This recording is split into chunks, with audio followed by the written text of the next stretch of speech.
Field, change of magnetic flux, तो वो second process change of magnetic flux due to change of area vector, ठीक है, change of area vector.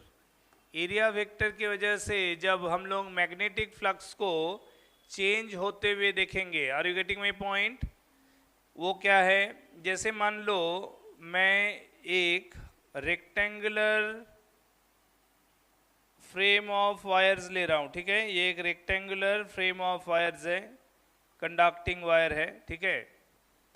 अब ऐसा है कि ये फ्रेम ऑफ वायर जिस प्लेन में है, मान लो उसी प्लेन से परपेंडिकुलर डायरेक्शन में मैग्नेटिक फील्ड लाइंस अवेलेबल है, like this is the magnetic field region.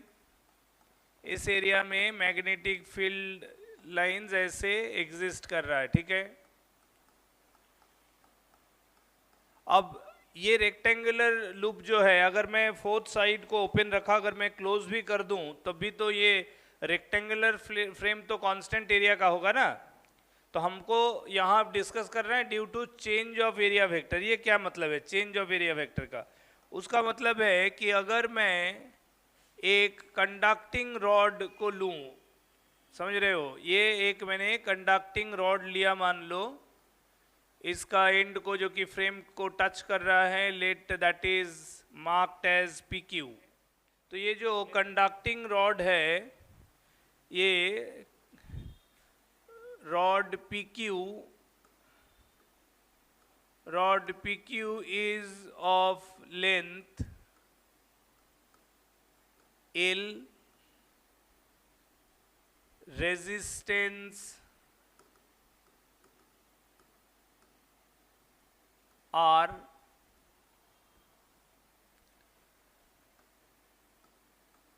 moving rightward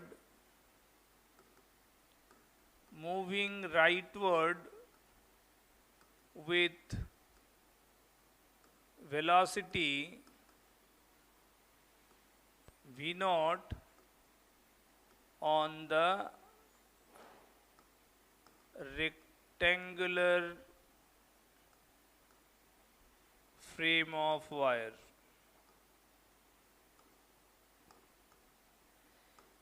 ये जो रेक्टेंगुलर फ्रेम ऑफ वायर मैंने लिया है, इसमें मैं मान लो ये स्लाइडर को कंडक्टिंग, जो कि ये दोनों एजेस से परपेंडिकुलर है, so that with the help of this slider PQ I can see a enclosed region. एक एनक्लोज्ड एरिया मेरे को रेक्टेंगुलर एरिया मान लो दिख रहा है। तो let this is running rightward with velocity V0, correct? समझ में आया कि नहीं आया? अच्छा, क्या होगा जब ये स्लाइडर अगर अनमूव्ड रहे, तो आई can see a constant area enclosed by the slider. तो एरिया कांस्टेंट है, तो कांस्टेंट एरिया से ये जो गिवन मैग्नेटिक फील्ड है, ये गिवन मैग्नेटिक फील्ड भी मान लो कांस्टेंट है। तो अगर through the constant area of cross section अगर मेरे को कांस्टेंट मैग्नेटिक फील्ड लाइंस को पास करते हुए देखूं, where neither B changes direction nor A changes its direction, तब तो through the rectangular loop flux constant होगा। जब तक फ्लक्स कांस्टेंट होगा तब तक इंड्यूस्ड EMF का कोई आर्गुमेंट ही नहीं है, हाँ या ना? लेकिन अगर मैं ये स्लाइडर को राइटवर्ड रन कराऊंगा, स्लाइडर को तो as a function of time I can see the slider to move rightward through some distance x। और स्लाइडर अगर rightward move करता है because of its given velocity, so obviously enclosed area घटेगा। enclosed area घटने का मतलब है कि enclosed area के थ्रू फ्लक्स तो उसी का काउंट करेंगे ना जो enclosed area के थ्रू जाएगा। ये तो ओपन एरिया हो जाएगा, ओपन एरिया बढ़ेगा, क्लोज्ड एरिया घटेगा। तो ओपन एरिया से तो मेरा मतलब नहीं है, हमको तो क्लोज्ड लूप से मतलब है। तो क्लोज्ड क्रॉस सेक्शन से क्लोज क्रॉस सेक्शन का वैल्यू घटेगा, मतलब through the close cross section ultimately flux will decrease. ठीक है, तो जैसे ही फ्लक्स डिक्रीज होगा दैट मीन्स हमको चेंज ऑफ फ्लक्स से मतलब है वो इंक्रीज ऑर्डर पे हो या डिक्रीज ऑर्डर पे हो, दोनों ही केस में इंड्यूस्ड ईएमएफ प्रोड्यूस होगा। तो यहाँ हम कह सकते हैं, here I can say that due to the rightward motion of slider PQ, due to the rightward motion of the slider PQ, area enclosure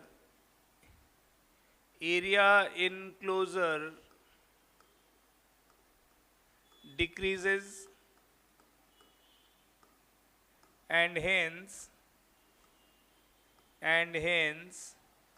flux linked with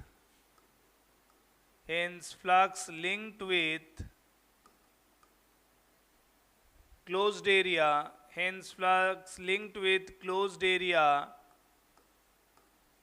also decreases।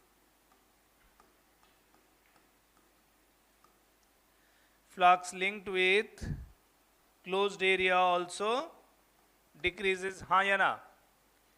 ये जैसे ही rightward motion move करेगा slider के rightward motion move करने का मतलब उसका area of enclosure decrease होगा। Therefore flux which is B into A into cos theta cos 0 degree that is equal to B into A, है ना? यहाँ तो थीटा 0 डिग्री होगा ना, एरिया वेक्टर और मैग्नेटिक फील्ड वेक्टर पैरेलल है, तो यानी कि थीटा 0 डिग्री हुआ तो it is B into A, implies that d phi by dt जो है वो क्या होगा, B into dA dt। अब यहाँ जो dA dt है वो क्या रिप्रेजेंट कर रहा है, इंस्टेंटेनियस एरिया या change of area? Correct, where dA dt क्या है, rate of change of area, rate of change of area. तो देखो ज्योमेट्री के हिसाब से मैंने जो ड्रॉ किया है, rate of change of area तुम्हारे हिसाब से कौन सा पार्ट है, कौन सा part rate of change of area है, बोलो? Isn't it this one? This one is the rate of change of area। तो ये एक रेक्टेंगुलर पोर्शन है ना, तो ये रेक्टेंगुलर पोर्शन, सिर्फ ये शेडेड रेक्टेंगुलर पोर्शन का एरिया को, अगर ये शेडेड रेक्टेंगुलर एरिया को मैं लिखूं तो इस एरिया का वैल्यू को मैं क्या लिखूंगा, L into x, हाँ या ना? This is x, it has moved x distance और इसका ये लेंथ मैंने L लिया है, ठीक है ना? तो L into x, तो यानी कि यहां से मैं लिख सकता हूं ना dA by dt is L into dx by dt। तो ये dx by dt तो वेलोसिटी है, dx by dt ही तो वो वेलोसिटी है, कारण x जिस डायरेक्शन में है तो rate of change of displacement will be velocity. तो इसका मतलब dA by dt is rate of change of area, that is equal to L into V naught लिख सकते हैं, हाँ या ना? तो यहाँ ध्यान से देखो, इसका मतलब ये जो therefore d phi by dt जो है, उस d phi by dt को यहाँ लिख सकते हैं B into L into V not. समझ में आया? तो जब कभी चेंज ऑफ फ्लक्स होता है and that is due to the change of area of enclosure, तब जो ईएमएफ इंड्यूस हो रहा है वो ईएमएफ इंड्यूस्ड का वैल्यू है ना, mod of D phi by D T, जो एरिया चेंज हो रहा है उसका वैल्यू कितना है, बी एल वी। मैंने यहाँ वी को वी नॉट लिखा तो बी एल वी नॉट आया, जनरल नोटेशन पे वो वी, तो बी एल वी। तो induced EMF is equal to B L V. ये कब होता है, जब एरिया ऑफ एनक्लोजर चेंज होता है। एरिया ऑफ एनक्लोजर क्यों चेंज होता है? Due to one of the enclosing end, enclosing edge, एक एंड मूव कर रहा है ना, तो इसको बोलते हैं, this part is called motional EMF, इसको बोलते हैं मोशनल ईएमएफ। ठीक है, एक एनक्लोजर का एक एंड, एक साइड, एक एनक्लोजिंग साइड मूव करने के वजह से एरिया ऑफ एनक्लोजर चेंज हुआ, और that area of rate of change of area of enclosure causes EMF induced, and this EMF induced is called motional EMF। समझ में आ रहा है सबको? बढ़िया। अब होगा क्या कि अकॉर्डिंग टू द डायग्राम जो मैंने ड्रॉ किया था, वहाँ मोशनल EMF हुआ, ये जो मैंने स्लाइडर को इधर V0 वेलोसिटी से मूव करा रहे हैं, ये P है, ये Q है, this is the existing magnetic field direction. ठीक है ना? अब EMF इंड्यूस्ड होगा, तो जैसे EMF इंड्यूस्ड होगा तो that EMF induced, this implies that induced EMF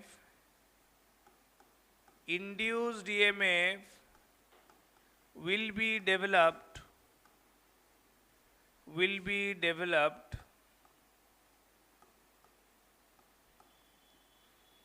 across the ends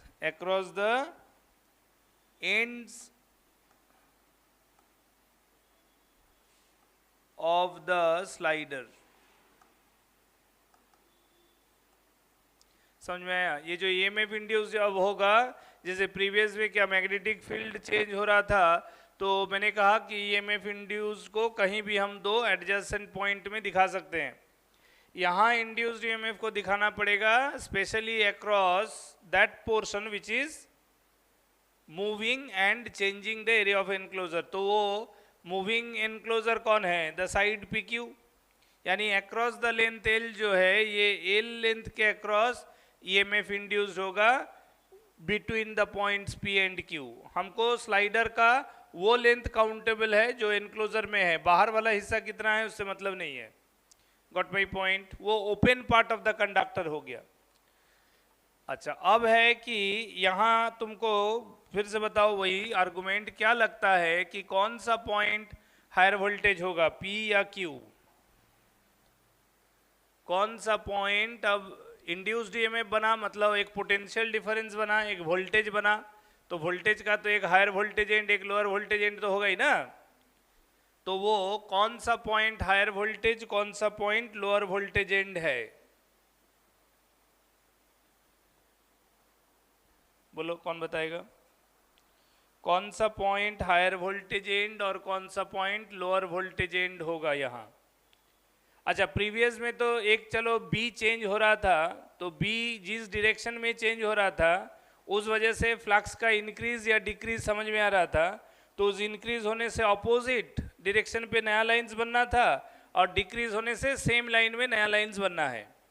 अब तो एक्सटर्नल फील्ड लाइन तो बढ़ या घट नहीं रहा है ना, तुम्हारा काउंटेबल एरिया चेंज हो रहा करके नोटेड फ्लक्स चेंज होगा, हाँ या ना?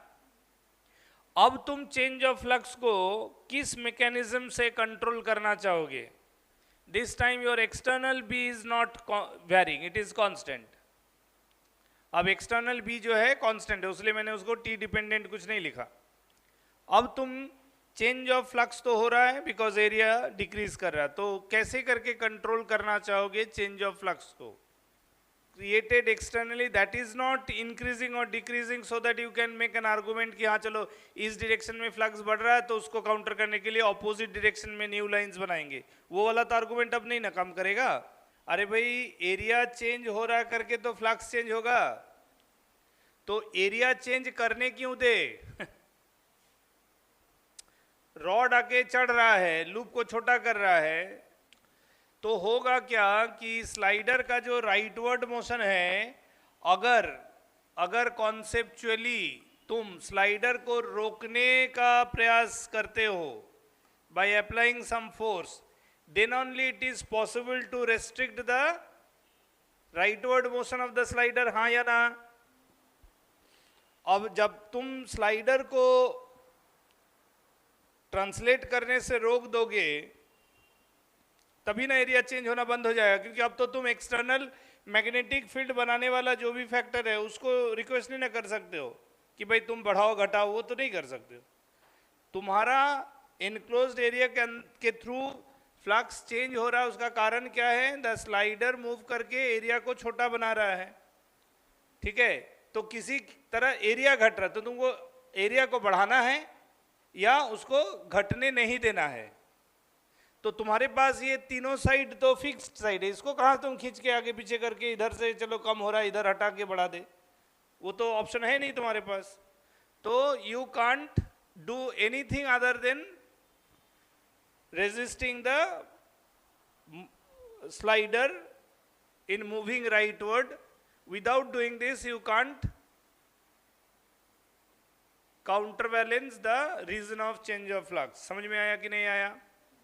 अब होगा क्या, ये जो मैग्नेटिक फ्लक्स है तो पूरा एरिया पे है ना, हाँ या ना? तो ये जो स्लाइडर भी है कंडक्टिंग रॉड, तो ये भी तो मैग्नेटिक फील्ड रीजन के अंदर है। तो प्रीवियस चैप्टर में हम लोग पढ़े हैं ना कि current carrying conductor in magnetic field experiences magnetic force, हाँ या ना? या भूल चुके हो? नहीं ना भूले हो, वाह बढ़िया। तो current carrying conductor can experience magnetic force.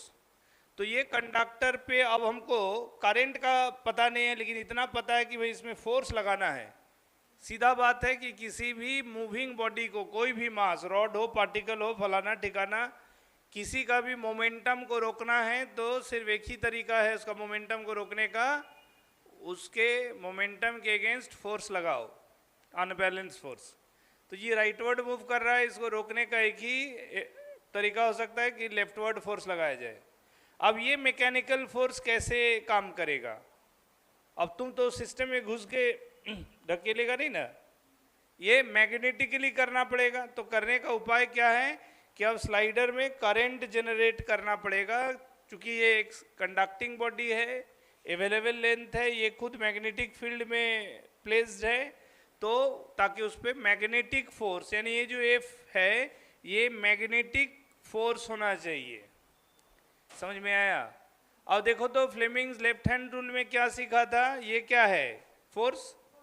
तो हमको बी पता है, हमको डिजायर्ड एफ पता है, हमको जो पता नहीं है वो आई, लेकिन तीनों का ये तो यही है ना कुछ और चेंज होता है केस में? नहीं। तो इसका पता है, इसका पता है, इन दोनों को सेट कर लेंगे तो इसका डिजायर्ड डायरेक्शन नहीं एक्सपोज हो जाएगा। तो ये गया बी अंदर, एफ लेफ्टवर्ड, तो करेंट अपवर्ड, यानी कि पता चल गया कि current should I induce should run from end Q to end P. समझ में आया कि नहीं आया?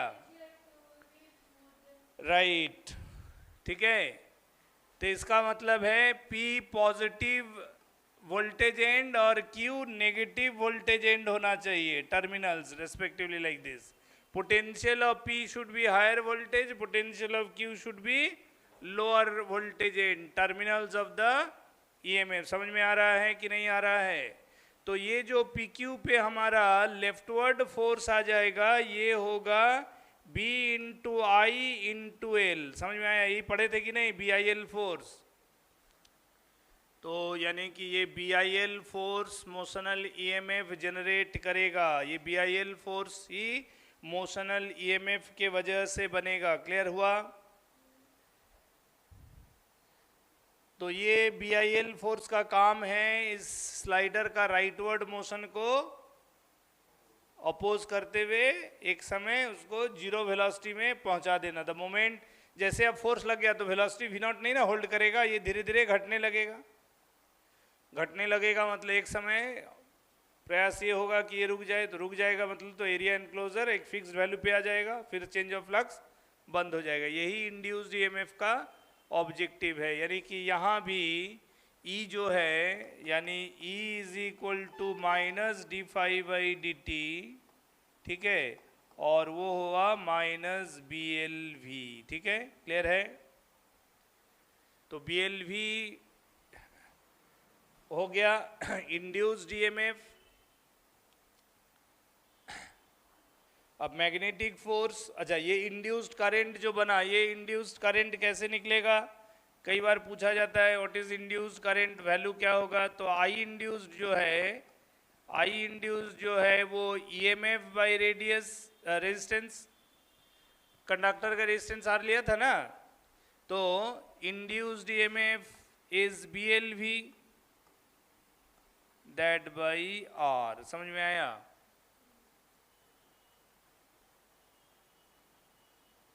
आई इंड्यूस्ड होगा इंड्यूस्ड ईएमएफ, कारण करंट क्या होता है? V बाई आर होता है ना, तो इंड्यूस्ड ईएमएफ के वजह से बनने वाला current, induced current, so induced EMF by resistance, तो BLV बाई आर।